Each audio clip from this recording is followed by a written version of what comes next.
Trend दिखा रहा है उससे आपको कुछ ज़्यादा आप रीड नहीं कर पाएंगे, क्योंकि बड़ा मूव तो फ्राइडे को ऑलरेडी आ गया। आइए निकुंज को भी शामिल करते हैं अपने डिस्कशन में। ओवर द वीकेंड जितनी भी न्यूज़ फ्लो आई और बाजार को कैसे इम्पैक्ट करेंगी और ट्रेड कैसे बनेंगे, सबसे इंपॉर्टेंट ये है न्यूज़ फ्लो का इम्पैक्ट, क्या आप इसका फ़ायदा कैसे उठा सकते हैं। गुड मॉर्निंग निकुंज। निकुंज, सबसे इंटरेस्टिंग तो है ऑफ कोर्स कंज्यूमर के लिए। आज सुबह ही मैं पेट्रोल डलवा के आया तो 1.5 लीटर पेट्रोल ज़्यादा आया एक्चुअली, क्योंकि हमने देखा कि मैंने फ्राइडे को टंकी फुल करा तो एग्जैक्टली बड़ी गाड़ी है। तो मैंने 1500 रुपये देखे क्या दिया, तो पहले 13 लीटर कुछ आया था, इस बार 14.25 लीटर आया, तो मुझे बड़ी खुशी हुई। तो ये 50 लीटर इंटू 8 400 रुपये लंच के पैसे बच जाते हैं। एग्जैक्टली ये सोचिए। तो ये खुशी जो है बहुत सारे कंज्यूमर्स को भी देश भर में हो रही होगी। तो आप सबसे पहले ये बताइए, जो इम्पैक्ट आया इसका 3 डिफरेंट एरियाज में कैसे आएगा। कंज्यूमर के लिए तो खुशी की बात है हमारे आपके लिए, बट बाजार के लिए और गवर्नमेंट की बैलेंस शीट के लिए। देखिए, जब फ्यूल प्राइस में आपने एक्साइज ड्यूटी काटी है तो उसका इम्पैक्ट किसको आएगा? सरकार की बैलेंस शीट पर आएगा। सरकार की बैलेंस शीट में अगर इम्पैक्ट आएगा तो सरकार क्या करेगी? सरकार पैसा रेस करेगी। तो मुझे लगता है सरकार को अपना बोरिंग टारगेट बढ़ाना पड़ेगा। सरकार अपना बोरिंग टारगेट बढ़ाएगी तो शॉर्ट टर्म के अंदर यील्ड्स बढ़ेंगी। यील्ड्स बढ़ेंगी तो अल्टीमेटली जो उसका लॉन्ग टर्म इम्पैक्ट आने वाला है वह ब्याज दर पे आने वाला है और वह बॉन्ड मार्केट में आने वाला है। अगर सरकार दाम नहीं काटती तो क्या इन्फ्लेशन कंसर्न है, एक ज़्यादा बड़ी वरी है। तो आप अगर नहीं मूव करते तो कंजम्पशन वैसे ही स्लो डाउन हो रहा था, इम्पैक्ट वैसे ही आ रहा था, और इसका जो इम्पैक्ट है सरकार की बैलेंस शीट में आएगा। मुझे लगता है कि ग्लोबली इस समय हम ऐसे स्टेज पर हैं कि जहां पर लोग फिजिकल डेफिसिट को फिर नज़रअंदाज करेंगे। इस समय जो ग्लोबली हो रहा है, मुझे नहीं लगता है कि सरकार अपनी बोरिंग टारगेट बढ़ाती है तो बॉन्ड मार्केट में एक बार एडजस्टमेंट हो जाएगा, उसके बाद की समस्या की बात है। देखिए, हकीकत ये है कि जो हमने अजम्पशन जनवरी और बजट के बाद करे थे वो चैलेंज हो चुके हैं। तो अजम्पशन तो आपके चैलेंज हो चुके हैं। अब ये बोलना जी फरवरी में बजट के बाद हमने ये देखा था, ये होने वाला था, वो नहीं हो रहा है, बिकॉज दुनिया का रुख बदल गया। तो अगर हम सेक्टर्स की बात करें, वह कौन से 2-3 एरियाज हैं जिस पे पॉजिटिव नेगेटिव इम्पैक्ट आप देखते हैं? प्योरली फ्यूल का भी, हम स्टील पे भी आएंगे। जिस भी सेक्टर के अंदर transportation is a very big cost, उसके अंदर सेविंग सबसे ज़्यादा आएगी। तो किन सेक्टर्स के अंदर ट्रांसपोर्टेशन की जो कॉस्ट है काफ़ी ज़्यादा बड़ी है? सबसे बड़ा मेरे को जो लगता है वो सीमेंट है, क्योंकि सीमेंट के अंदर बनाने की कॉस्ट और डिलीवरी कॉस्ट, इनके अंदर 2 काफ़ी बड़े कंपोनेंट्स हैं। वो उसके वजह से मुझे लगता है सीमेंट जैसा एक सेक्टर है उसको काफ़ी बेनिफिट मिलेगा। ओएमसीज ट्रेड नहीं है, ये गलती मत करिएगा कि फ्यूल प्राइस कम हो गए तो ओएमसीज के शेयर ले लीजिए, वह गलती नहीं करिए। बिकॉज ओएमसीज ने कुछ समय से प्राइस बढ़ाया ही नहीं था। ओएमसीज कुछ समय से अपनी बैलेंस शीट में ब्लीड कर रही थी।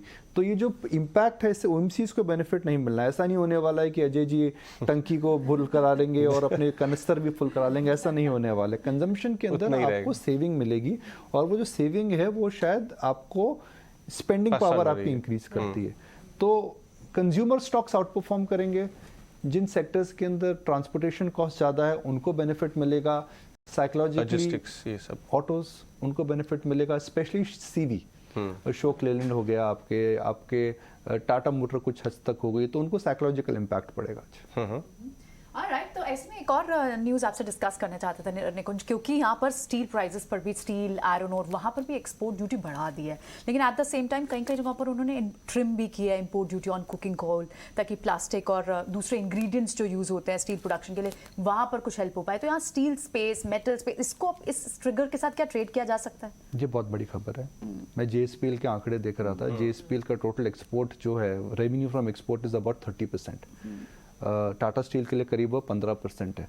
तो आप अगर न्यूज़ को ब्रेक डाउन करें तो न्यूज़ ऐसी है जी कि JSPL को जो भी एक्सपोर्ट वो कर रहा है उसके अंदर 30% ड्यूटी, 30% है ना जी, 30% ड्यूटी आ गई है। तो जाहिर है जो डोमेस्टिक HR प्राइसेस जो फॉरेन में है या जो एक्सपोर्ट में आपको रियलाइजेशन मिल रहा है वो करीब मिल रहा है 70,000 का, डोमेस्टिक में 55,000 है। आपने अब जो एक्सपोर्ट के अंदर जो बेनिफिट मिल रहा था वो बेनिफिट को आपने हटा दिया है। एक्सपोर्टर जब ले रहा था वो इसलिए ले रहा था बिकॉज इंडियन स्टील में उसको वायबिलिटी मिल रही थी, दे वर कॉस्ट एफिशिएंट। आपने वो एफिशिएंसी हटा दी, तो स्टील स्टॉक्स के अंदर इस वजह से काफ़ी गिरावट आ सकती है। मगर स्टील एक ऐसी चीज है जिसका सीधा इम्पैक्ट दूसरे सेक्टर्स पे पड़ेगा। देखिए तेल का आपने प्राइस कट करा, कंज्यूमर को राहत मिलेगी, मार किसको पड़ेगी? गवर्नमेंट की बैलेंस शीट को पड़ेगी। स्टील का प्राइस कम होगा बिकॉज आपने एक्सपोर्ट बढ़ा दिया है और आपने कुकिंग कोल के अंदर चेंजेस कर दिए इम्पोर्ट ड्यूटी को, और आपने ये भी बोला है कि भाई पावर कंपनीज अब कुकिंग कोल मिक्स कर सकती हैं। सबसे बड़ा बेनिफिशियरी वह होगा जो सेक्टर स्टील सबसे ज्यादा कंज्यूम करता है। कौन सा करता है बताइए? ऑटो करता है, कंस्ट्रक्शन स्पेस। मेरे को लगता है कि कंस्ट्रक्शन के लिए एक ट्विन एडवांटेज है, सीमेंट भी कम होगा, करेक्ट, इवेंचुअली इतना ज्यादा कम नहीं होगा, कम होगा, मार्जिनल कम होगा, और स्टील कम होगा। ऑटोज के अंदर अगर आप कोई बोलें कि दो सेक्टर्स कौन से सामने उभर कर आते हैं, टॉप में ऑटोज है, सेकंड में मैं बोलूंगा सीमेंट है। ऑटोज क्योंकि भाई साइकोलॉजिकली तो आपको पता ही है कि रॉ मटेरियल नहीं, रॉ मटेरियल तो सबसे बड़ा है जिसका सीधा फर्क पड़ता है, और फ्यूल प्राइस कम हो गया है तो वॉल्यूम लगता है, साइकोलॉजिकली आपको लगता है चल मेरी गाड़ी कितना एवरेज देती है, एवरेज जो है वो बेनिफिट मिलेगा। मगर मुद्दा ये है कि सरकार इन्फ्लेशन को लेकर के अब चिंतित नहीं, बहुत चिंतित है। और क्या इस समय शेयर बाजार के अंदर एक ट्रेड आ रही है जो हम लास्ट वीक बात कर रहे थे, कमोडिटी कंज्यूमर्स लेने की। करेक्ट, पहले भी बात कर रहे थे। अगर बारिश अच्छी हो गई और कहीं पे एग्री इन्फ्लेशन कम होने लगा तो मुझे लगता है जो चक्का है चक्का उल्टा हो जाएगा।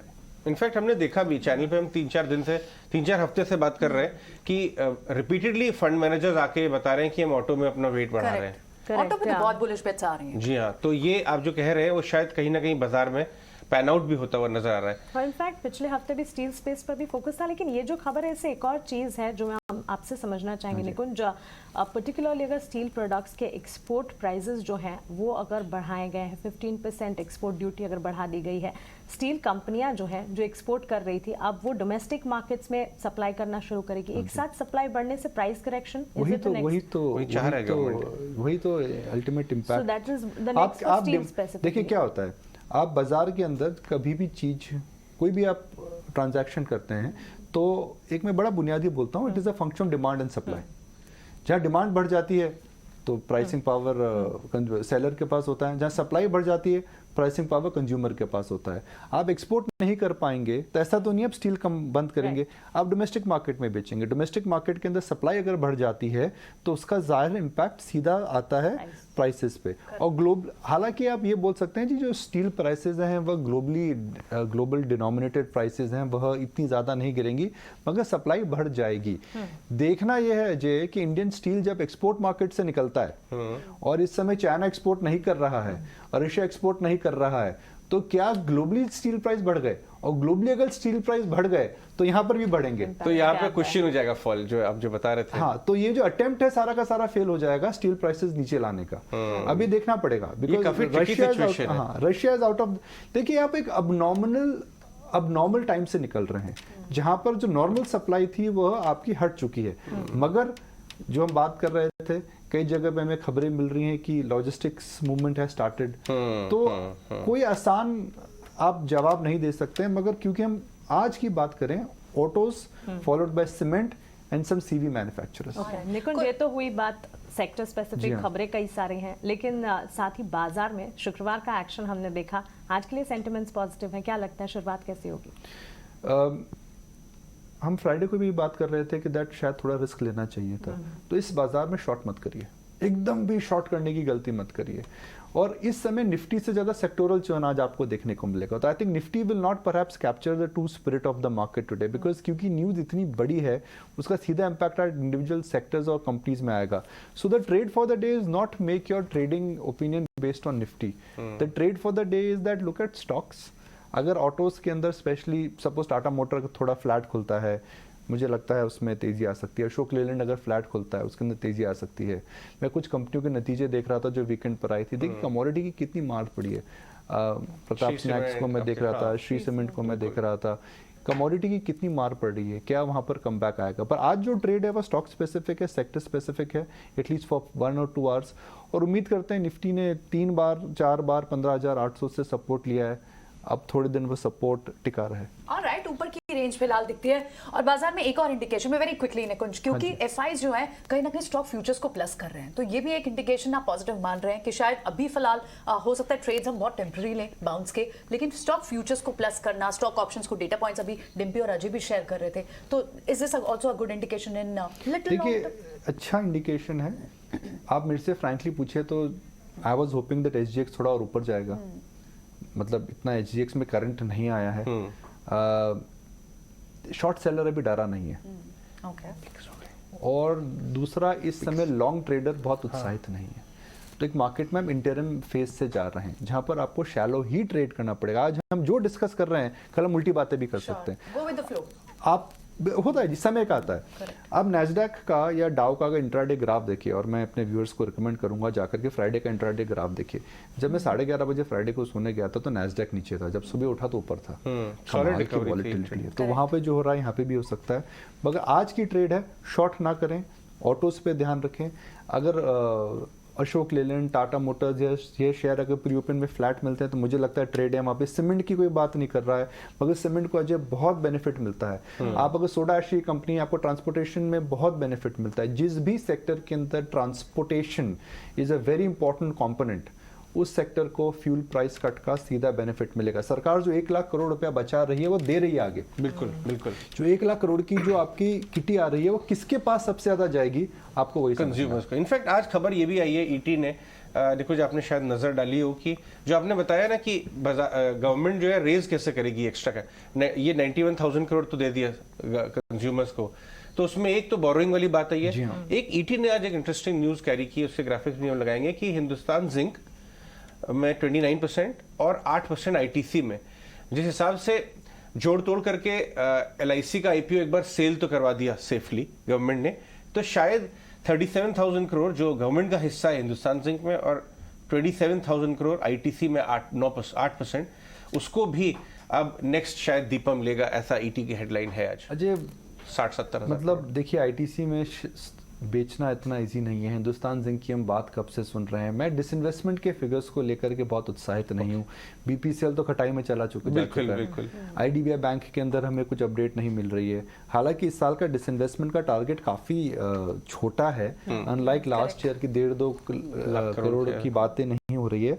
मगर इस मार्केट कंडीशन में डिसइन्वेस्टमेंट को लेकर के थोड़ा इस समय एक्साइटमेंट नहीं करना चाहिए। एलआईसी में भी जो उम्मीद थी, उम्मीद से कम पैसा उठाया, बराबर 1/3। एलआईसी का जो इशू है वह बहुत सक्सेसफुल नहीं रहा है, तो आपको बोरिंग बढ़ानी ही पड़ेगी।